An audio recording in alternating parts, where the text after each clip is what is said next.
आसंता काली तमिलनाडुर मुख्यमंत्री MK. Stalin Bharat वर्षर 8टी राज्यर नेतृमंडली को निमंत्रण करिसेंते।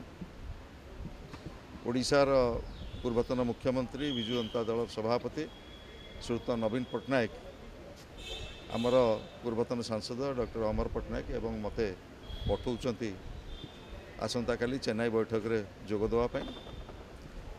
भारत वर्षर जो 8टी राज्य काली एकाठी होगाकू जाउछंती, आमे जनसंख्या नियंत्रण रे रेकर्ड सृष्टि करिछु एवं भारत वर्षर अर्थनैतिक प्रगति रे ये 8टी राज्यर यथेष्ट इनपुट रही। किंतु डिलिमिटेशन जो होगाकू जाउची 2026 रे जो संविधान अनुसार जो 26 रे होगाकू जाउची, सेथिरे जदि जनसंख्या को आधार करा जाए तेबे ये 8टी राज्य संपूर्ण भाव में प्रभावित हेबे।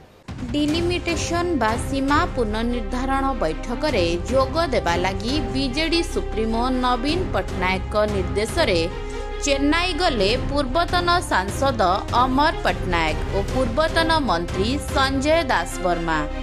आसंता काली एही बैठक बसुथिबा बेले एथिरे क्षतिग्रस्त हेबाकु थिबा 8 राज्यर प्रतिनिधि मध्य जोग देबे। डिलिमिटेशन ता जोटा बे होची तार एबेरे जो परिभाषा अछि सेटा केवल पॉपुलेशन उपरे बेस होकी करा जाउची जनसंख्या हिसाब रे।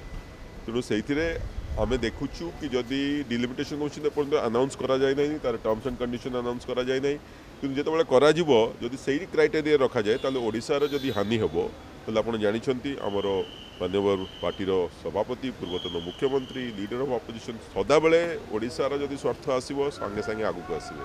तेणु ये जो डिलिमिटेशन मीटिंग होची से मीटिंग आमे जानि परिबु कि किभली भाबरे डिलिमिटेशन रो परिभाषा आसीबो जदि डिफरेंट क्राइटेरिया फॉलो हुए। तेणु एबे कहबा संभव नुहे कि कौन आसीबो सेटा आमे आसला पर ही आपन जणै देबो। क्षतिग्रस्त राज्यगुड़िक हेले तमिलनाडु, कर्नाटक, पश्चिम बंग, पंजाब, केरल, तेलंगाना, आंध्र प्रदेश और ओडिशा। तेबे आजी नवीन अमर और संजय ना मनोनीत करथिले। एने दल पक्षरु एक विधिवत विज्ञप्ति प्रकाश पाइथिला। तमिलनाडुर मुख्यमंत्री एम.के. स्टालिन एही बैठक डकाइछंती। किछि दिन तले तमिलनाडु मुख्यमंत्री 2 जणिया प्रतिनिधि नवीन निवास आसी विरोधी दल नेता तथा बीजेडी सुप्रीमो नवीन पट्टनायक को बैठक रे जोग देबा लगी आमंत्रण करथिले। तेबे चेन्नई जिबा पूर्वरु बीजेडी प्रतिनिधि कहिसंती बैठक सरिला परे डिलिमिटेशन रूपरेख आसीबो। ओडिशा स्वार्थ रे बीजेडी केबे मध्य सालिस करिवो नाही बोली कहिसंती अमर और संजय दास वर्मा। राजनैतिक प्रतिनिधित्व संसद एवं अन्यान्य निर्वाचित क्षेत्र में वर्तमान प्रभावित होगाकू जाउची 8टी राज्य।